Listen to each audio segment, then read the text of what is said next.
दिल्ली की एक कोर्ट ने 10 नवंबर को हुए लाल किले ब्लास्ट केस के आरोपी का 16 जनवरी तक न्यायिक हिरासत में उसे भेज दिया है।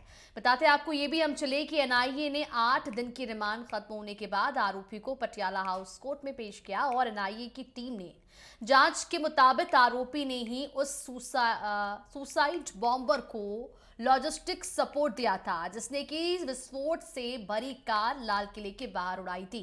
बताते ये भी आपको चले कि भयानक ब्लास्ट में 15 लोगों की जान उस वक्त चली गई थी और सुरक्षा एजेंसियां इसे एक बड़ी साजिश मान रही है।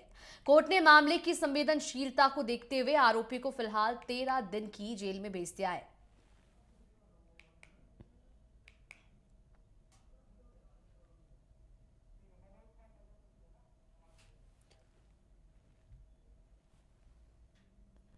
और इसी पूरे मामले पर ज्यादा जानकारी के लिए संवाददाता मनोज प्रजापति हमारे साथ जुड़ चुके हैं। मनोज, क्या कुछ जानकारी है? जिस तरह से दिल्ली के लाल किले में ब्लास्ट की घटना सामने आई थी, कई लोगों की मौत हुई थी, अब इस मामले में आरोपियों की रिमांड बढ़ा दी गई है।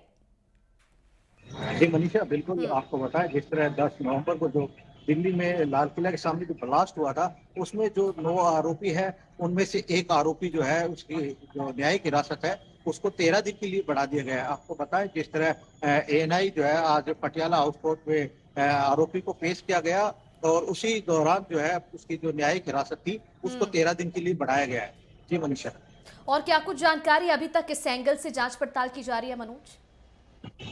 मनीषा, बिल्कुल जिस हम्म। तरह परत दर परत एएनआई काम कर रही है, इस मॉड्यूल जो था बम ब्लास्ट का वो काफी खतरनाक था और दिल्ली को दहला देने की जो घटना थी, जो साजिश थी, उसका खुलासा एएनआई लगातार परत दर कर रही है। और जिस तरह ये आरोपी है, इसका जो सीधा सीधा आरोप जो एएनआई ने इसके ऊपर लगाया है वो जो ब्लास्ट के दौरान जो गाड़ी में आरोपी था, उस दौरान इसकी लॉजिस्टिक जो मदद इसने की थी, उस दौरान ब्लास्ट में आरोपों को लेकर, तथ्यों को लेकर आधार बनाकर कोर्ट में आज इसको पेश किया गया था।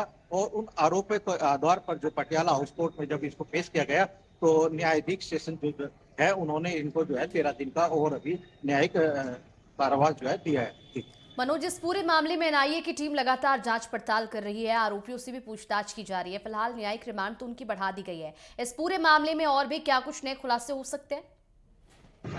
जी बिल्कुल मनीषा, हम्म। जिस प्रकार एएनआई और दिल्ली पुलिस पूरी चाक चौबंद तरीके से अब दिल्ली की सुरक्षा व्यवस्था को भी देख रही है, क्योंकि जिस तरह 26 जनवरी का जो पर्व है वो नजदीक है, बिल्कुल, क्योंकि दिल्ली की सुरक्षा दिल्ली पुलिस के हाथों में होती हम्म। है। और एएनआई को जिस तरह इन गतिविधियों में इन आतंकियों का जो हाथ पाया गया था, और आपको बता दें जिस तरह एक मॉड्यूल था, डॉक्टरों की एक टीम का जो है ब्रेन वॉश कर दिया गया था, और उसके बाद इनको इस तरह की वारदात के लिए ट्रेन भी किया गया था। लेकिन आपको बताएं, जिस तरह आत्मघाती हमला जो हुआ था, उस आत्मघाती हमले में दिल्ली में 15 लोगों की जो है जान चली गई थी। और इस हादसे में जो कृत्य पाई गई थी, उन लोगों के आधार और उनके बयानों के आधार पर एएनआई उनकी न्यायिक हिरासत को आगे बढ़ाते हुए उनसे जांच कर रही है। जी। जी मनोज, जिस तरह से आरोपियों की रिमांड बढ़ाई दी गई है और भी कई मामले खुलकर आ सकते हैं, क्या रिमांड जो है वो आगे बढ़ाई और भी जा सकती है पूछताछ के बाद? देखिए मनीषा, हम्म। बिल्कुल इस तरह की जो जल्दबाजी एएनआई नहीं करना चाहती, क्योंकि जिस तरह की अभी खुलासे और भी शायद अभी होने बाकी है, तभी एनआईए जो है इस कार्य को आगे बढ़ाने के लिए रिमांड जो है आगे बढ़ाने की जो है पेशकश करती है। और कोर्ट उन दलीलों को मानकर की जो न्यायिक हिरासत आगे बढ़ाता है, क्योंकि जिस तरह की जो गतिविधियों में ये संलिप्त हैं, उन गतिविधियों का खुलासा होना बहुत ही आवश्यक है, ताकि देश की राजधानी और देश में इस तरह के आतंकी हमले और ना हो सके। और मद्देनजर जिन आतंकी हमलों की बात की जाती है, कहीं ना हम्म। कहीं उनका कनेक्शन देश के बाहर पाकिस्तान से भी जोड़ा जा रहा है। लेकिन अभी खुलासे और होने बाकी है, जो परतें अभी खुलेंगी उनमें कहीं ना कहीं आतंकवादियों के साथ जिस ठीक है, तरह ठीक है। नहीं अभी खुलासे कर रही है मनीषा, हम्म। उससे कहीं ना कहीं इनके मंसूबों की जांच अभी बाकी है। जी बिल्कुल, तो इस पूरे मामले में जांच पड़ताल जारी है। आरोपियों को कोर्ट में पेश किया गया और उनकी रिमांड फिलहाल 13 दिनों के लिए बढ़ा दी गई है। तमाम जानकारी के लिए मनोज, बहुत शुक्रिया आपका।